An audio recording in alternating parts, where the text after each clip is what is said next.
Singgah ke PT RI New York, Puan ingatkan dorong WNI di AS ikut pemilu dan cegah polarisasi.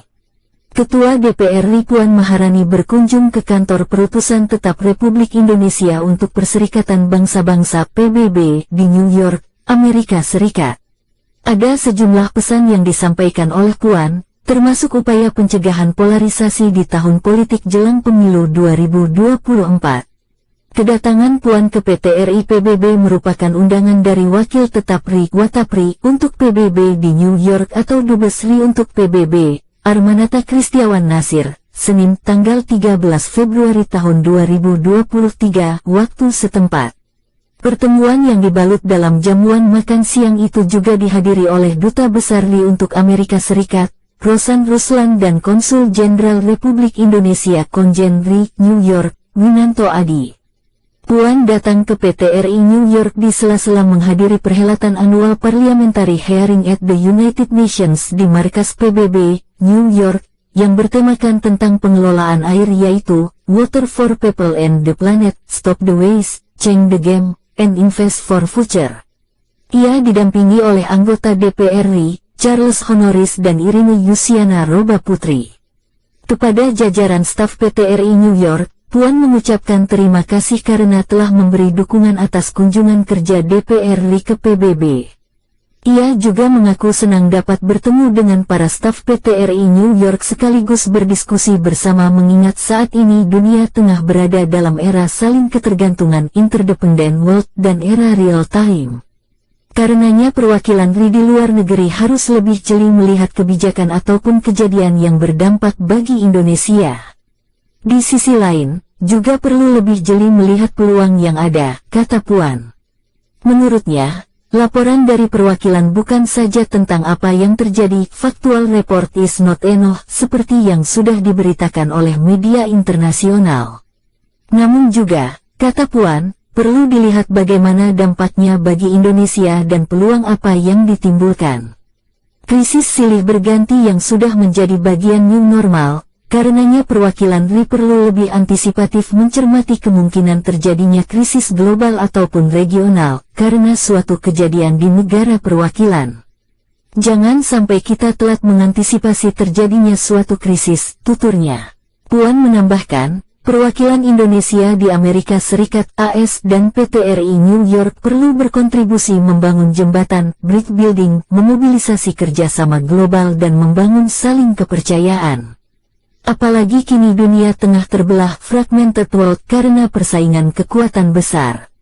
Kita perlu mencari isu yang mana semua negara dapat duduk bersama, mencari solusi. Kita dapat melakukan kerjasama global untuk isu air bersih dan sanitasi, isu perubahan iklim, atau isu bencana, pesan Puan. Lebih lanjut, cucu proklamator RI Bung Karno ini mengingatkan PT RI untuk terus bekerja dalam upaya menjamin perdamaian dan kesejahteraan masyarakat global. Menurut Puan, perwakilan Indonesia harus menjadi garda terdepan untuk menjembatani perbedaan antar negara dan mendorong lebih besar kerja sama internasional. Perwakilan RI di PBB juga perlu berada di garis depan dalam pembahasan isu-isu global. Sehingga kita dapat mempengaruhi agenda setting dan pembahasan suatu isu. Jika tidak dilakukan maka Indonesia hanya akan mendapat dampak pembahasan suatu isu global, ucap mantan Menko PMK itu. Puan pun menekankan soal isu perlindungan dan pembinaan WNI di luar negeri yang harus terus menjadi perhatian. Kiranya perlu terus dipupuk rasa cinta Indonesia termasuk nilai Pancasila bagi WNI yang tinggal di AS.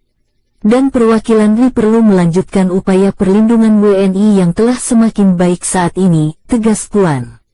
PT RI juga diingatkan mengenai dunia yang sedang mengalami berbagai tantangan global, mulai dari ketidakpastian ekonomi akibat COVID-19 dan perang di Ukraina, dampak perubahan iklim, ancaman resesi ekonomi, serta ancaman krisis pangan dan energi. Di sisi lain, Puan menyoroti soal berbagai permasalahan regional seperti krisis politik dan kemanusiaan di Myanmar hingga pengungsi Rohingya yang telah memasuki wilayah Indonesia.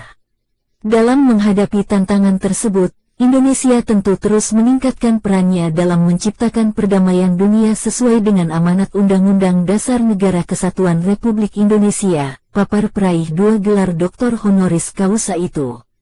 Ditambahkan Puan, Indonesia sendiri telah berhasil menggalang kekuatan global melalui kepemimpinan di berbagai forum internasional. Menurut Puan, Indonesia harus membangun komitmen agar bisa memanfaatkan posisi keketuaan tersebut demi memperjuangkan kepentingan bangsa yang bisa dirasakan oleh seluruh rakyat Indonesia. Perlu saya sampaikan juga bahwa dalam menghadiri forum parliamentary hearing di PBB kali ini, saya mengemban misi untuk terus menggalang kerjasama multilateral untuk perbaikan tata kelola sumber daya air dan sanitasi, urai Puan. Kita melihat perbaikan tata kelola sumber daya air merupakan bagian yang tidak terpisahkan dari upaya percepatan pencapaian target pembangunan berkelanjutan pada tahun 2030, sambung perempuan pertama yang menjabat sebagai Ketua DPR RI tersebut. Puan juga menyampaikan kinerja DPR RI, khususnya dalam berbagai agenda strategis di tahun 2023, baik dari sisi legislasi, anggaran, dan pengawasan. Puan pun mengingatkan mulai tahun 2023 ini Indonesia sudah menghadapi tahun politik jelang pemilu serentak 2024. Dalam pesta demokrasi mendatang, ia mengajak semua elemen bangsa bekerja maksimal agar tercipta suasana damai, kondusif, dan demokratis, termasuk kantor-kantor perwakilan Indonesia di luar negeri. Diharapkan tahun politik ini tidak menyebabkan polarisasi di masyarakat. Persaingan antar partai politik tidak perlu menjadi suasana tidak nyaman bahkan terbelah di tingkat masyarakat, sebutnya. Menurut Puan, kantor perwakilan negara di luar negeri harus bisa menjaga nama baik Indonesia. Untuk itu peran serta PT RI, KBRI, dan Konjen RI dibutuhkan dalam mengupayakan kondusivitas masyarakat di luar negeri saat pemilu. Kantor Indonesia di luar negeri adalah cermin kita sebagai warga Indonesia.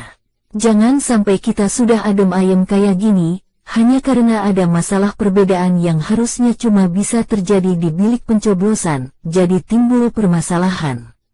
Di luar bilik pemungutan suara, kita tetap saudara, sesama warga Indonesia, tambah Puan. Puan berharap apa yang disampaikannya dapat menjadi refleksi bersama dalam upaya memajukan kesejahteraan rakyat Indonesia. Semoga kedatangan saya dan delegasi dapat menambah semangat rekan-rekan untuk terus menjalankan tugas dan memperjuangkan kepentingan nasional Indonesia, tutup Puan.